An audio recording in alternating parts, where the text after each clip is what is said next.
Minister Anitha ముఖ్య అతిథిగా ఎన్టీఆర్ స్టేడియంలో 80వ స్వాతంత్ర్య దినోత్సవ వేడుకలు. హోం మినిస్టర్ వంగలపూడి అనిత ముఖ్య అతిథిగా 80వ స్వాతంత్ర్య దినోత్సవ వేడుకలు అనకాపల్లి ఎన్టీఆర్ స్టేడియంలో శనివారం అత్యంత ఘనంగా నిర్వహించారు. కలెక్టర్ విజయకృష్ణన్ ఆధ్వర్యంలో జరిగిన ఈ కార్యక్రమానికి మరో ముఖ్య అతిథిగా అనకాపల్లి శాసనసభ్యులు కొనతల రామకృష్ణ, ఎస్పీ తుహిన్ సిన్హా విచ్చేశారు. ముందుగా హోం మినిస్టర్ అనిత చేతుల మీదుగా కలెక్టర్ సమక్షంలో జాతీయ పతాకావిష్కరణ జరిగింది. అనంతరం పోలీస్, ఎన్సీసీ స్టూడెంట్స్ పెరేడ్ ని తిలకించి జీపుపై వారి వందన స్వీకరించారు. అనంతరం విద్యార్థులు ప్రదర్శించిన నృత్యాలు ఆహుతులను అలరించాయి. వివిధ ప్రభుత్వ శాఖల శకటాల ప్రదర్శన ఆహుతులను విశేషంగా ఆకర్షించాయి.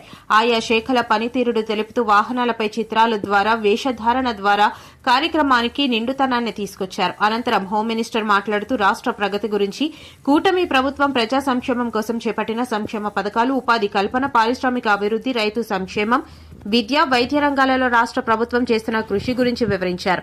ఈ కార్యక్రమంలో జిల్లా ప్రభుత్వ శాఖల అధికారులు, ప్రజాప్రతినిధులు పెద్ద సంఖ్యలో వివిధ పాఠశాలల విద్యార్థులు పాల్గొన్నారు.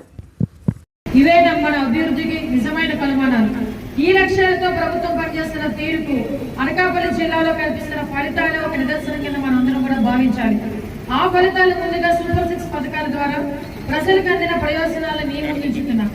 అన్నదాత సుఖీభవలో భాగంగా ప్రతి రైతును ఆదుకోవాలన్న సంకల్పంతో కేంద్ర ప్రభుత్వం మరి పీఎం కిసాన్ పథకంతో కలిపి జిల్లాలో 2,42,000 రైతు కుటుంబాలకు గాను సూచనలు, సలహాలు అందించడం జరుగుతుంది.